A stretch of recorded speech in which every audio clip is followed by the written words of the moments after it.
Now, from the area's leader in live local news, this is WYLN News, the area's #1 source of live local news and information in Luzerne, Schuylkill, Carbon, and Columbia counties.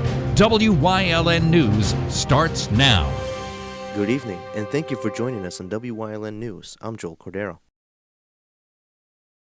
We here at WYLN apologize to those hoping for an honorable mention of the national holiday on Monday, January 19th, Martin Luther King Jr. Day. Martin Luther King Jr. was known for developing a reputation for his incredible public speaking skills and standing up to the topic of segregation, as his actions have inspired activists to fight injustice anywhere.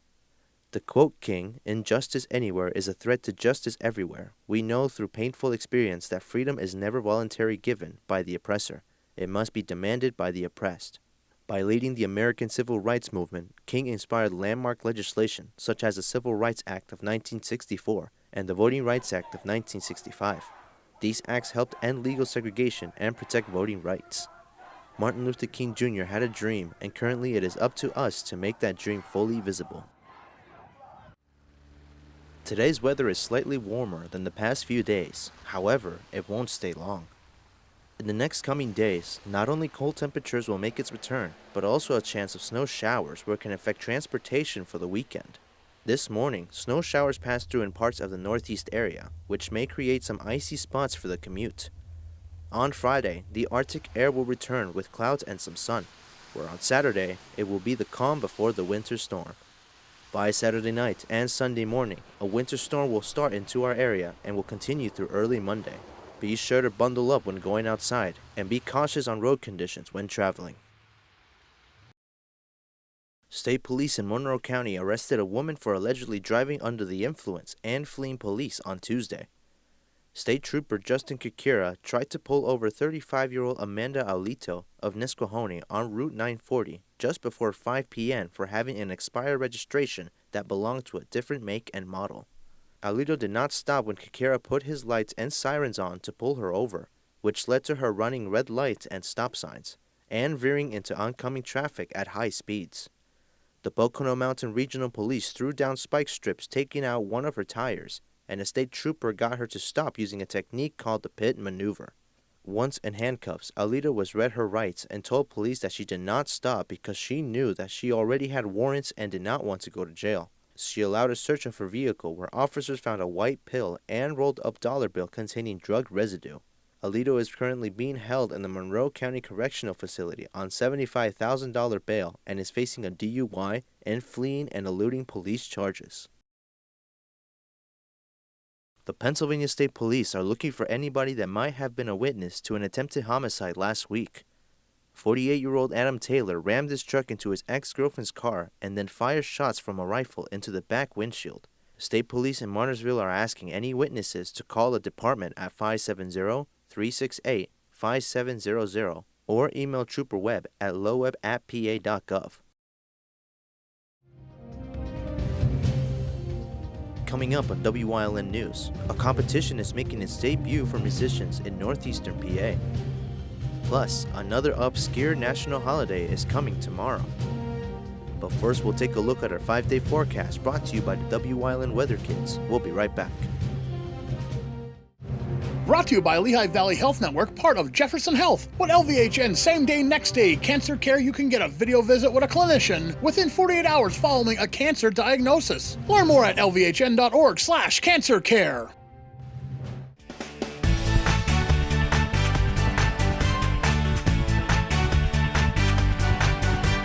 My name is Charlie. I am 8, and the forecast for tomorrow is partly cloudy.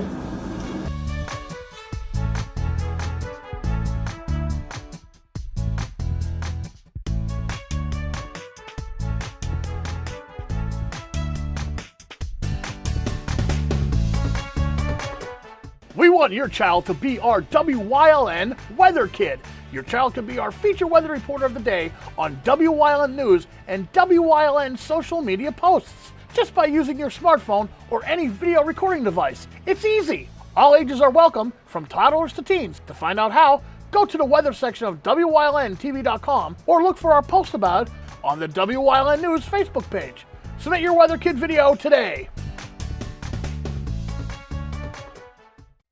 Something is out there. What it is, no one knows. However, since its first sighting, there have been numerous reports of strange lights in the night sky. Some say they are extraterrestrials, flying saucers. But to all of those seemingly unrelated uncertainties, there is one common thread. Watch Solo Spaceman on WYLN Thursdays at 1:30, Saturdays at 7, and Sundays at 4:30. Hey, did you know WYLN posts news stories and other bonus content on social media all week long? The Weather Kids, Fresh from the Farm, Everyday Heroes, Let's Talk Sports, Feel Good Friday, daily news stories, and more. Visit WYLNTV.com, Facebook, and YouTube to check it out. WYLN, the local leader on social media. We're your local network. Come shoot at Whitetail Preserve, 118 Boulevard Road in Bloomsburg. Their skeet, trap, and sporting clay fields are professionally designed, and all stations are handicap accessible. Whitetail Preserve has resident shooting instructors certified by the NRA in shotgun, rifle, pistol, home safety, and personal protection in the home. Whitetail can also cater any size event, whether it be a private party, corporate event, or wedding. Call 570-384-2314 or 570-790-8969. When you see news happening in your neighborhood, call WYLN News at 570-459-1869 or email us at news@WYLNTV.com or send us a message on social media through Facebook. WYLN, we're your local network. WYLN TV 35 is expanding and is on the hunt for a dynamic salesperson to join our vibrant team. If you've got the passion and the drive, we want to hear from you. Send your resume to the email displayed on your screen. Don't miss this great opportunity. Welcome back to WYLN News. It is finally time for the music to happen. The NEPA Philharmonic is presenting next weekend the first ever Battle of the Bands. This exact competition is a debut of its kind for the Northeastern Pennsylvania Philharmonic. The known prizes are sure to have motivated the competitors, as the winner is to receive $5,000. $1,000 is to go for the runner-up prize. Another $1,000 goes for the Audience Choice Prize, and the $5,000 is the grand prize, including an opportunity to perform with the NEPA Philharmonic during the 2026 to 2027 season. John Popko will be the MC for the event. The judges for the event include NEPA Philharmonic Music Director, Executive Director, and Concert Master Melise Brunette, Jason Goldschmidt, and Ritao Mao, and more PA music enthusiasts. Now that the finalists have been announced, the Battle of the Bands is ready to go and will be on Saturday, January 31st at 7 p.m. at the Mohegan, Pennsylvania Casino at 1280 PA 315 Wilkes-Barre. For tickets, feel free to call 570-270-4444. A new change has come for the topic of gambling in Shenandoah, as the exact cost of having to register a skill game machine has doubled. In order to keep things more professional, the Shenandoah Borough Council unanimously voted to give annual registration costs an increase. What was the cost of $250 is now $500 per machine. According to Shenandoah Borough Manager Mike Cadow, he believes that these skills games could be potentially harmful for residents, and that the community needs to take action on the current ordinance. Increasing the cost to deter businesses from setting problems aside, at least until legislature passes some rules and regulations. Cadow has also mentioned that the Shenandoah Borough has plans for the extra money, such as upkeeping their recreation area, like parks and playgrounds. With tomorrow being our weekly recap, we figured today would be best to announce yet another obscure national holiday. Within this week so far, the national holidays included Martin Luther King Jr. Day, Popcorn Day, Cheese Lovers Day, and Hugging Day. Tomorrow is going to be a spectacular time for pie lovers, as it is National Pie Day. We're not talking about 3.14159 etc. and forever so on, and that Pie Day is not until March. This Pie Day is based on one of the country's favorite pastries, as it is an annual celebration of delicious pies, and a great time for bakeries and other eating establishments to offer deals. Many individuals get to enjoy this particular dessert, with events and specials going on at the time. No matter what flavor it is, or how the pie is sliced, pie in general is purposefully made to make a crowd filled with joy.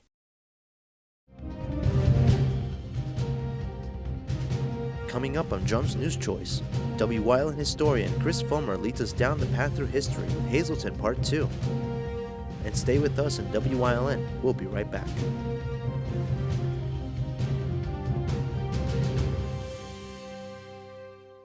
It's cold out there. Call S.J. Kowalski for the best products and solutions to help lower your energy costs and keep your family safe and comfortable this winter. Our professional team has unparalleled experience with all the latest innovative types of heating systems. We're a Lennox Premier dealer, installing high-quality equipment, providing the ultimate experience in comfort and climate control while being energy efficient. S.J. Kowalski, heating and cooling the way the earth intended. Do you like craft beer? Do you want to learn the right way to sample wine? How about checking out a restaurant with a unique flavor or a crazy food challenge? These are just some of the things we are featuring on Wine, Hops, and Road Stops. So, spend some time learning about great wine, great beer, and great food on Wyln TV 35.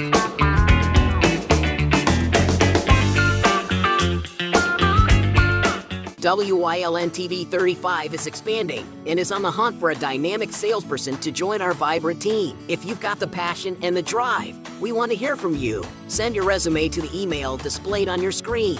Don't miss this great opportunity. Cooking rice just isn't nice. Hi, Chef Daniel Green here with Rice Robot, the 1, 2, 3 rice cooker. Watch, 1 add the white cup for rice, 2 add the blue cup for water, 3 click it and let Rice Robot perfectly cook it. The secret is perfect cook technology that surrounds the rice with controlled heat for even cooking. Then Rice Robot senses when it's done, auto stops and keeps it warm to serve. It won't burn, overcook or undercook, guaranteed. And rice is just the beginning. Make mac and cheese, frittatas, oatmeals, soups and stews, even ramen dishes. And with a ceramic, ultra non-stick interior, cleanup's a breeze. Get the complete Rice Robot cooking system with the steamer tray and 1-2-3 recipe guide, all for just $39.99. It comes with a 90-day money-back guarantee. We'll even ship your entire order free. Order now. 1-800-640-8545. Wyln programming is online all the time. Visit our website at WYLNTV.com to check out archive shows and a live stream of our broadcasts. And don't forget to visit all of our social media pages for breaking news, weather, and sports. You can also head directly to our YouTube page for all our programming at youtube.com/WYLNTV35. Subscribe and ring that bell so you get notified every time there's a new show available online. When you see news happening in your neighborhood, call Wyln News at 570-459-1869 or email us at news@WYLNTV.com or send us a message on social media through Facebook. Wyln, we're your local network.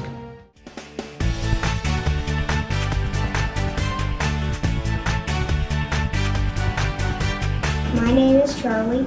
I am 8, and the forecast for tomorrow is partly cloudy.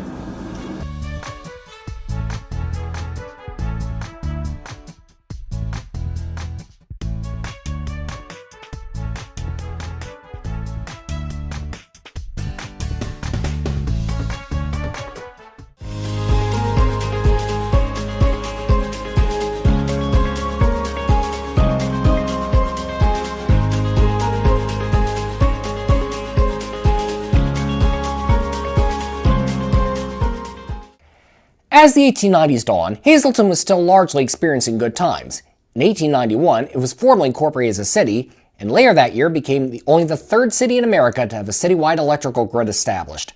Trolley service arrived in 1893 with the opening of the Lehigh Traction Company's trolley line. Hazleton would be the main conduit of the line, which ran between McAdoo and Freeland. Trolley service in Hazleton continued through 1932, when buses took over the route.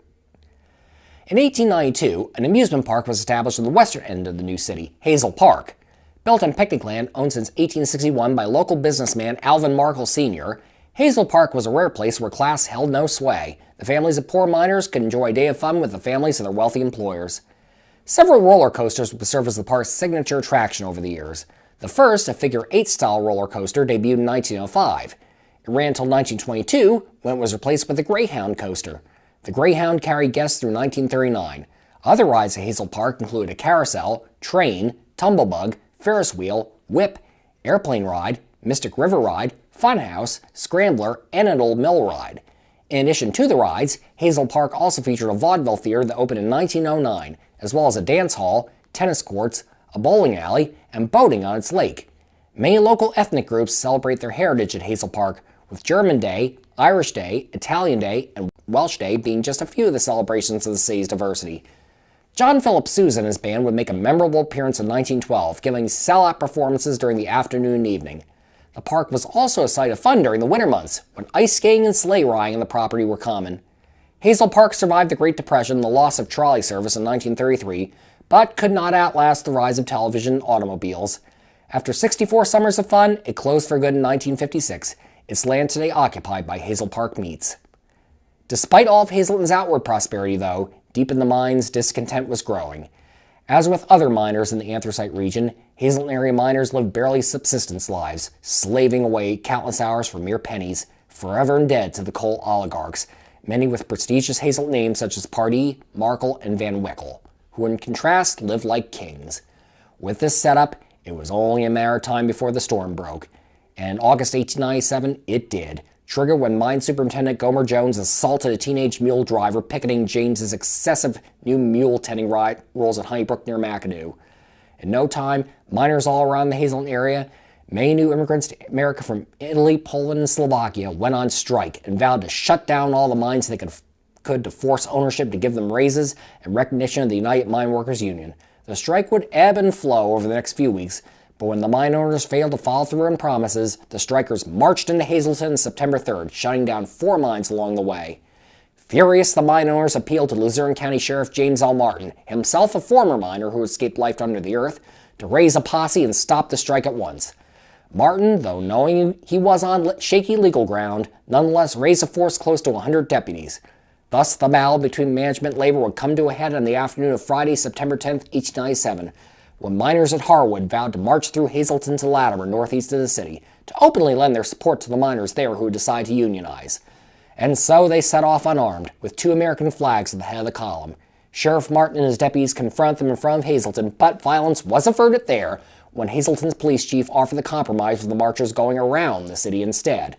Martin and the deputies, some of them openly joking about how many miners they hoped to kill, then took the trolley to Latimer to head the marchers off and took up strategic positions in the village. At approximately 3:45 in the afternoon, Martin confronted the approaching parade once more and ordered the miners to disperse again. When they did not, he tried to grab the leading American flag, triggering a scuffle, at the height of which somebody shouted for the deputies to fire, which they did with extreme prejudice. When the firing was over, 19 unarmed miners were dead and as many as 49 wounded. A stunned Sheriff Martin could be heard mumbling after the incident, "I am not well." In the aftermath of what became known as the Latimer Massacre, the deputies were put on trial for murder, but questionably allowed defense tactics hamstring the prosecution, which was coupled with openly expressed xenophobia against the immigrant miners by defense attorneys, and in the end, all the defendants were acquitted. The deputies celebrate with a round of drinks after the trial from the old Hazelton Brewery. Once word of this got out, it ruined the fortunes of what became branded as deputies' beer, and Old Hazelton would go bankrupt 6 months after the massacre. Nonetheless, some good came from the shooting, as it swelled the ranks of the miners' union and allowed American miners to see the strength of their immigrant cohorts for the first time. This increased miner solidarity would pay dividends a few years later. Other Hazelton area breweries would fare better than the Old Hazelton Brewery. Perhaps the most successful would be the Pilsner Brewing Company, situated at the corner of Seibert Street and East Diamond Avenue. Founded in 1905, its initial products include Heimbach beer and export beer. Pilsner shut down in 1920 with the onset of Prohibition, but reopened with the repeal of the alcohol ban in 1933. Its later beers would include Old Time Pilsner beer, Hazel Ale, Arnold's beer, and Hazel's Old Stock Bock. The Pilsner Brewing Company closed in 1954. In 1874, 5 nuns who had arrived from Buffalo set up a parochial school in St. Gabriel's Church at South Wyoming and East Birch Streets. It evolved into a Catholic high school, with 5 students graduating in its first class in 1900. A new school building was built in 1912, and the school would be formally certified as a high school in 1914. During the 1918 Spanish flu pandemic, St. Gabriel served as a makeshift hospital. The school was extensively renovated in 1951. St. Gabriel's Saints boys basketball became a state powerhouse by the 1960s. Playing in St. Joseph's Gymnasium, Popularly known locally as the Zoo on West 6th and North Laurel Streets, the Saints won 3 state championships between 1965 and 1970.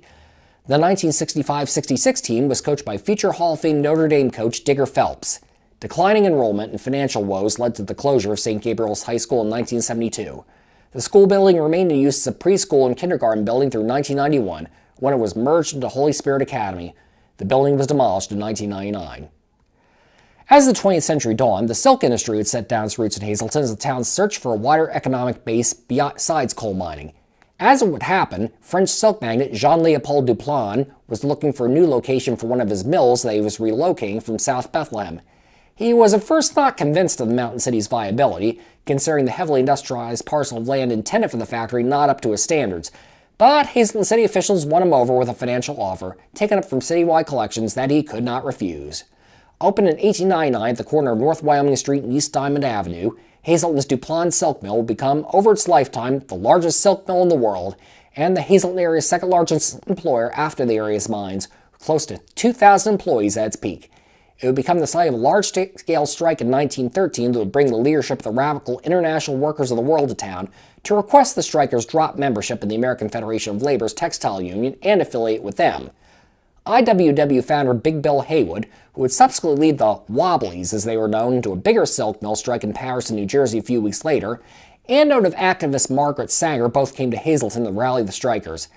As the strike wound on, Hazleton Mayor Charles Bruck, who initially stayed out of the fray, declared martial law, and then immediately resigned his office to Councilman Henry Heidenreich and left town.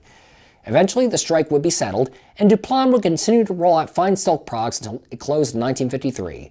Today, the Duplan building still stands on Diamond Avenue, a silent witness to once what was.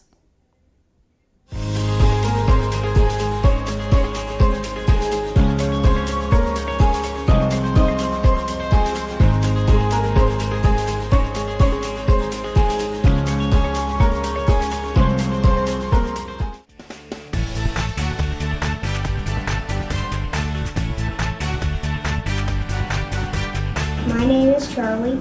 I am 8, and the forecast for tomorrow is partly cloudy.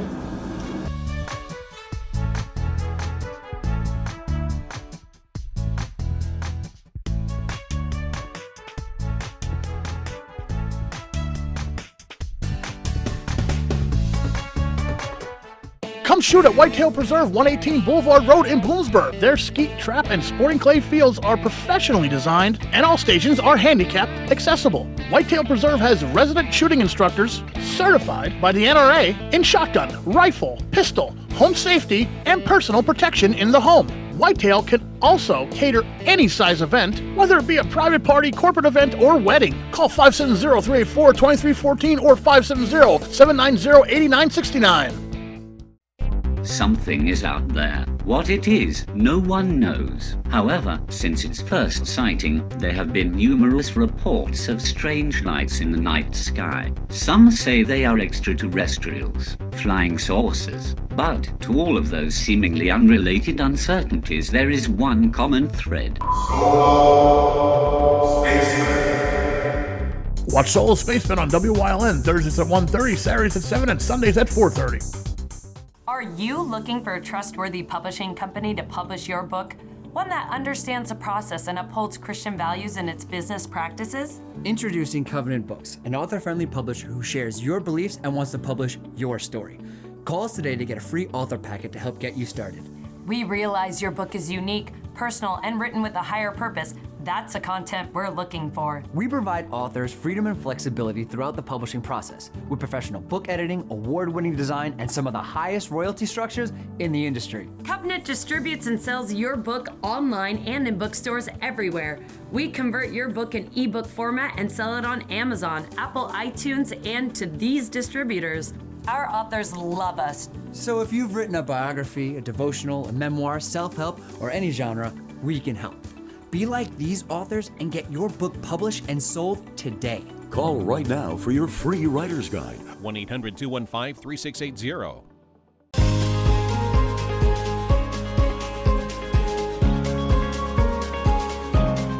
Hello, I'm WYLN historian Chris Fulmer. Pennsylvania's communities are filled with interesting history.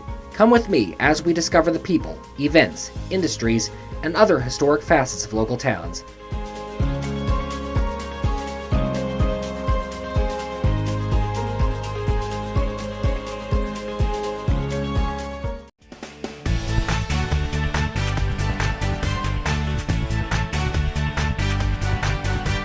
My name is Charlie. I am 8, and the forecast for tomorrow is partly cloudy.